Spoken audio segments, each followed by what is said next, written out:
Good evening, friends, and welcome back to worship with the Longmeadow Congregational Church, UCC in Auburn, New Hampshire. My name is Reverend Ruth Gallant. I'm the pastor of the Longmeadow Church. And typically I come here to YouTube twice a week, once on Sundays with a worship service for the entire church family, as well as on Wednesdays with a special message for the children of our church. In this Holy Week, I'm also blessed to be able to come to you a few additional times. There's a video up for Maundy Thursday celebration, and I come to you this evening as we remember and we commemorate the time that Jesus spent in the tomb and the events that led up to that. It is a somber service that we call Tenebrae, and it is a fading of the light. The word tenebrae is Latin, and it means darkness, and it is characterized by a gradual extinguishing of light until we reach complete darkness, with the exception of the Christ candle, which is never overcome by the darkness. I thank you for joining us here this day, and I hope that you will also join with me this Sunday as we celebrate the resurrection, the day we have all looked forward to with great joy. But in order for us to fully experience the light, it is important that we also understand and go through the darkness. It is only in the darkness that we can fully appreciate and embrace the light.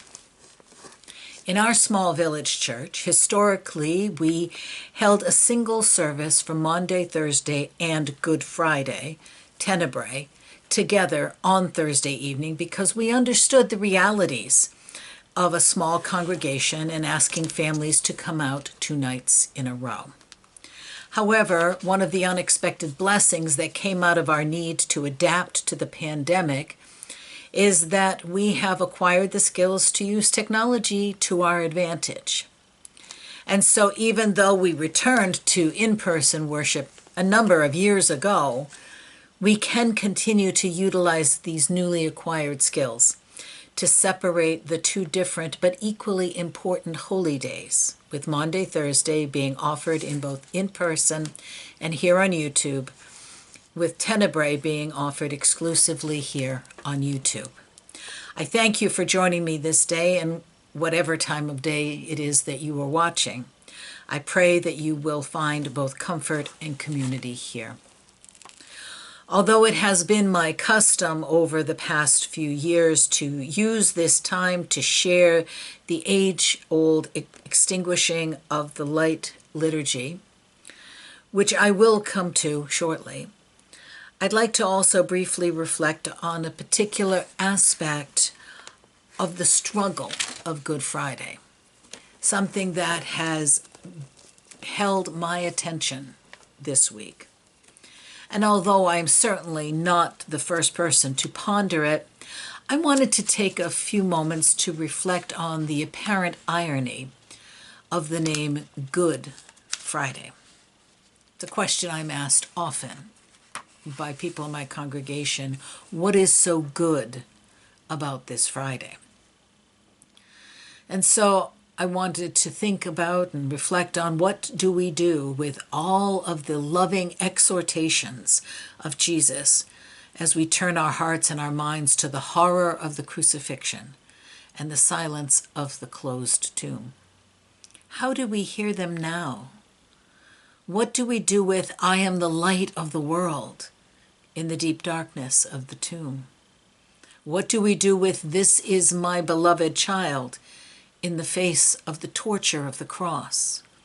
What do we do about "The truth will set you free" as a stone is rolled across the door of the tomb? Yes, I know that these are not the last words. I trust in the promise of the resurrection, but I also believe that it is important and indeed good to spend some time dwelling in the darkness of this day. For we can, yes, do something with all of these words, even in and perhaps especially in the darkness of this day. We can allow ourselves to be reminded that all of the blessings Jesus gave to us are true, but we cannot simply rest on our blessings. We must use them to sustain us through the darkness, to carry us through the heavy burden, to propel us into the future, into a life and a way of being that shows the realm of God for all to see, even in the darkness and in the pain and in the fear. A faith that refuses to face and acknowledge the darkness of life is a faith that is brittle and weak, easily broken by the first challenge it faces. Yes, journeying through the story of the crucifixion and the tomb is not for the faint of heart, but it is a journey that moves us forward because we cannot stay where we are. It causes us to grow in faith because we are not cosseted by the comfort on which we have relied.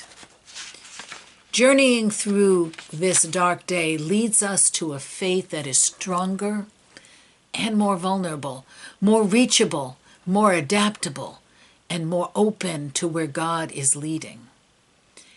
And it does so specifically because we have gone through the darkness and know that it does not endure, and it does not define us, and it cannot hold Christ, and therefore cannot hold us.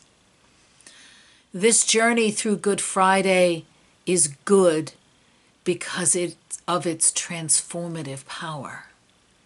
It is good to be here on this Friday, to pause in the midst of a week filled with joyous palm-waving, welcoming meals, and Easter festivities.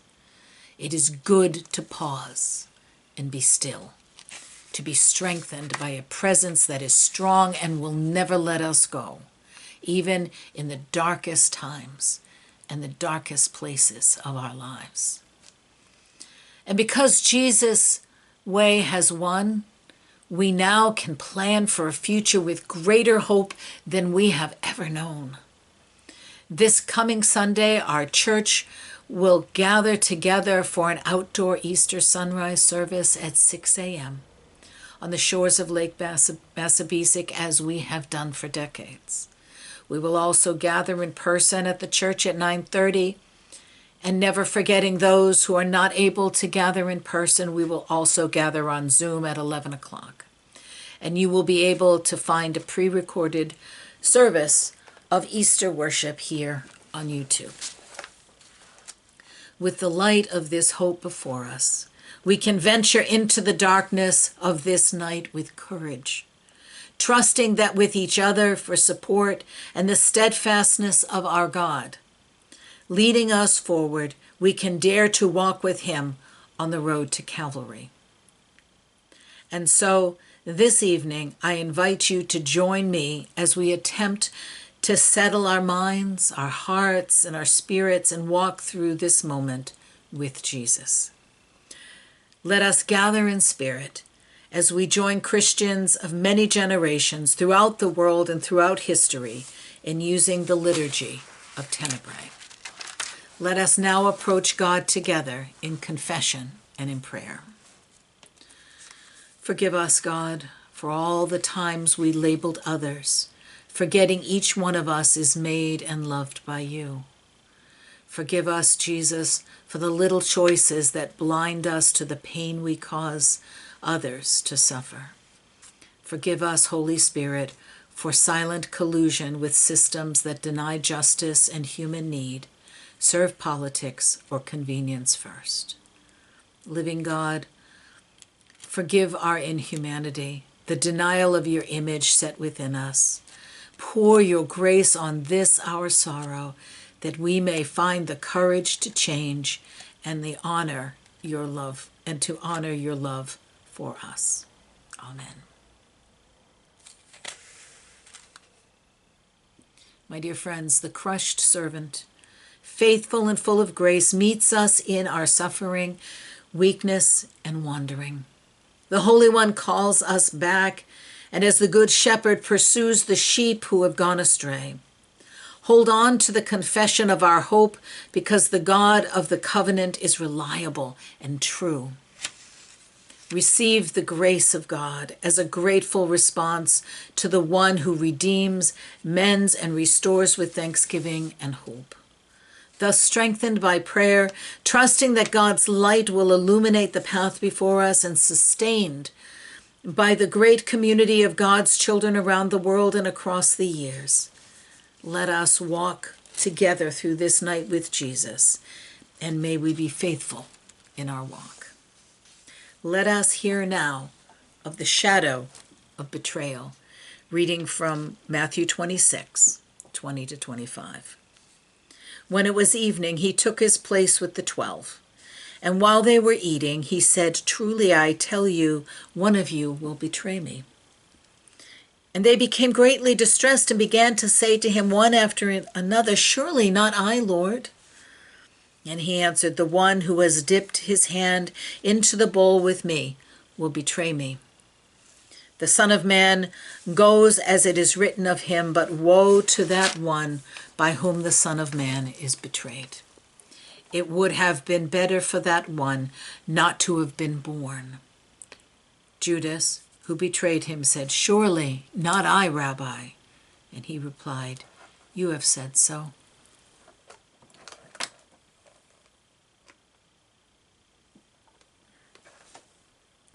Hear now the shadow of the agony of spirit and the arrest.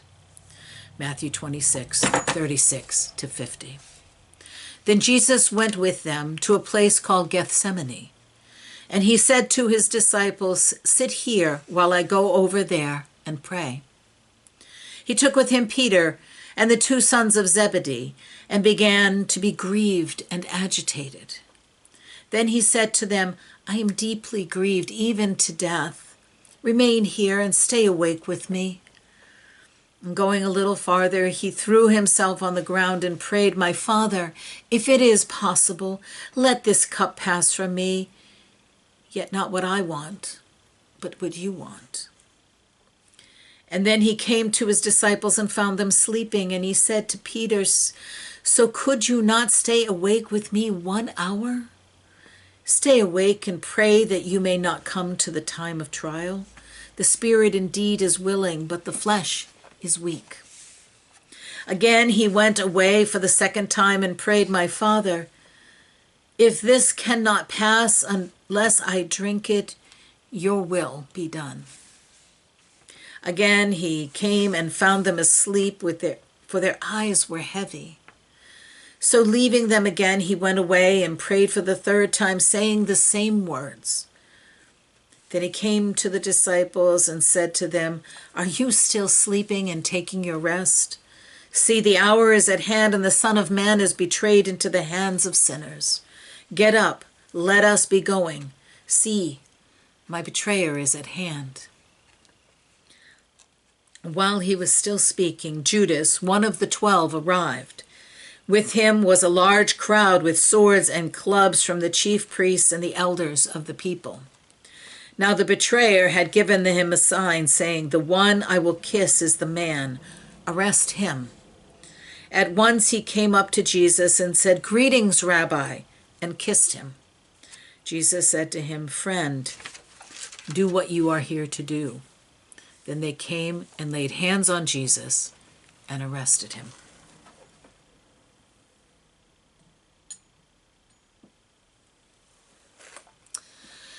Hear now the shadow of denial. Matthew 26, 69 to 75. Now Peter was sitting outside in the courtyard.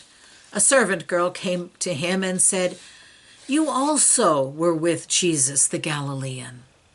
But he denied it before all of them, saying, "I do not know what you are talking about." When he went out to the porch, another servant girl saw him, and she said to the bystanders, "This man was with Jesus of Nazareth." Again he denied it with an oath, "I do not know the man." After a little while, the bystanders came up and said to Peter, "Certainly, you are also one of them, for your accent betrays you." Then again Then he began to curse, and he swore an oath, "I do not know the man." At that moment the cock crowed. Then Peter remembered what Jesus had said, "Before the cock crows, you will deny me 3 times." And he went out and wept bitterly.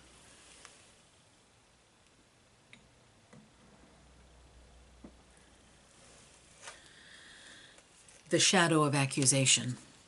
Matthew 27, 11-14 and 20-9. Now Jesus stood before the governor, and the governor asked him, "Are you the king of the Jews?" And Jesus said, "You say so." But when he was accused by the chief priests and elders, he did not answer. Then Pilate said to him, "Do you not hear how many accusations they make against you?" But he gave him no answer, not even to a single charge. So the governor was greatly amazed. Now the chief priests and the elders persuaded the crowds to ask for Barabbas and to have Jesus killed. The governor again said to him, "Which of the 2 do you want me to release to you?" And they said, "Barabbas." And Pilate said to them, "Then what should I do with Jesus, who is called the Messiah?" All of them said, "Let him be crucified." Then he asked, "Why? What evil has he done?" But they shouted all the more, "Let him be crucified." So when Pilate saw that he could do nothing, but rather that a riot was beginning, he took some water and washed his hands before the crowd, saying, "I am innocent of this man's blood. See to it yourselves." Then the people as a whole answered, "His blood be on us and our children." So he released Barabbas for them, and after flogging Jesus, he handed him over to be crucified. Then the soldiers of the governor took Jesus into the governor's headquarters, and they gathered the whole cohort around him. They stripped him and put a scarlet robe on him, and after twisting some thorns into a crown, they put it on his head. They put a reed in his hand and knelt before him and mocked him, saying, "Hail, King of the Jews."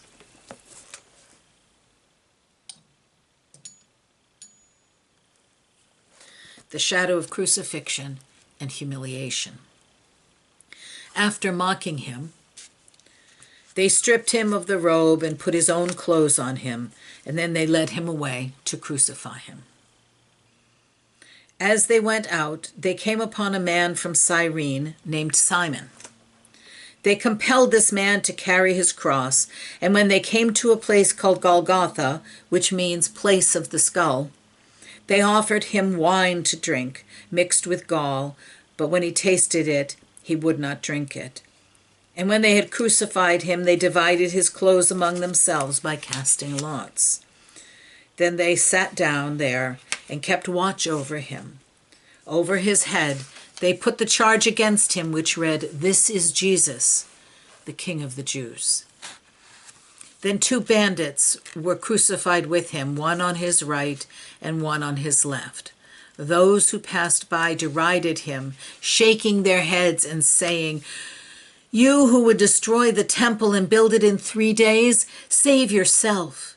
If you are the Son of God, come down from the cross." In the same way, the chief priests also, along with the scribes and the elders, were mocking him, saying, "He saved others, he cannot save himself. He is the King of Israel. Let him come down from the cross now, and we will believe him. He trusts in God. Let God deliver him now, if he wants to, for he said, 'I am God's son.'"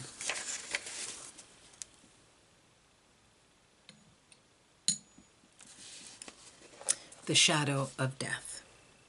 John 19:25-30. Meanwhile, standing near the cross of Jesus were his mother and his mother's sister Mary, the wife of Clopas, and Mary Magdalene. When Jesus saw his mother and the disciple whom he loved standing beside her, he said to his mother, "Woman, here is your son." Then he said to the disciple, "Here is your mother." And from that hour the disciple took her into his own home. After this, when Jesus knew that all was now finished, he said, in order to fulfill the scripture, I am thirsty. A jar full of sour wine was standing by. So they put a sponge full of the wine on a branch of hyssop and held it to his mouth. When Jesus had received the wine, he said, It is finished. Then he bowed his head and gave up his spirit.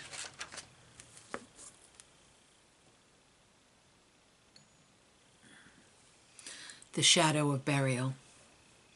When it was evening, there came a rich man from Arimathea named Joseph, who was also a disciple of Jesus. He went to Pilate and asked for the body of Jesus. Then Pilate ordered it to be given to him. So Joseph took the body and wrapped it in a clean linen cloth and laid it in his own tomb, which he had hewn in the rock, and then rolled a great stone to the door of the tomb and went away.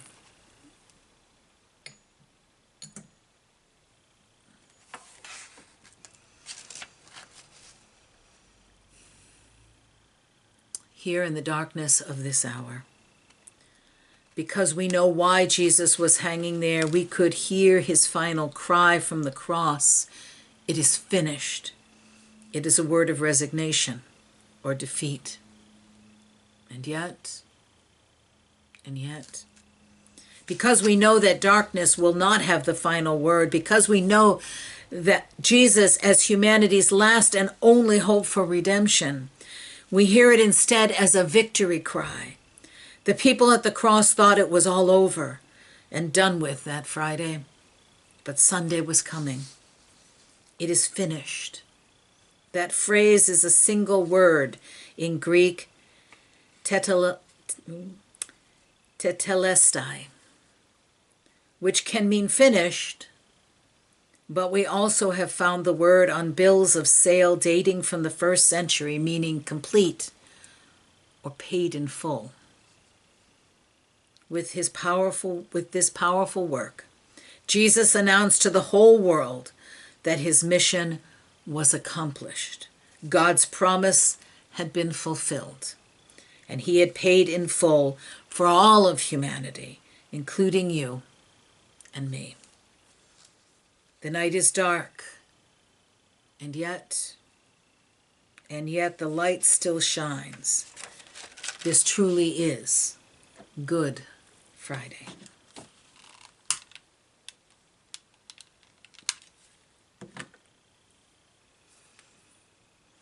In closing, we await the dawn of Easter. I invite you to join me in a prayer that we have shared before, but one that has always brought me a sense of peace. It contains the words of Psalm 46, verse 10, Be still and know that I am God. That is it. It is that simple. I simply take that line and repeat it, removing a word or phrase with each line. Will you join with me in these hours until the dawn of Easter to pause throughout your days and to raise these words as a prayer?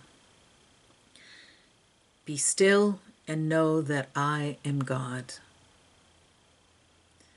Be still and know that I am. Be still and know. Be still. Be. Thank you for joining me here this evening, and I look forward to joining with you again this Sunday, either here on YouTube or at Lake Massabesic at 6 a.m., or in person at the church at 9:30, or on Zoom at 11 a.m. May your heart be stilled and your spirit comforted through these dark hours until we come back together again on Easter morning.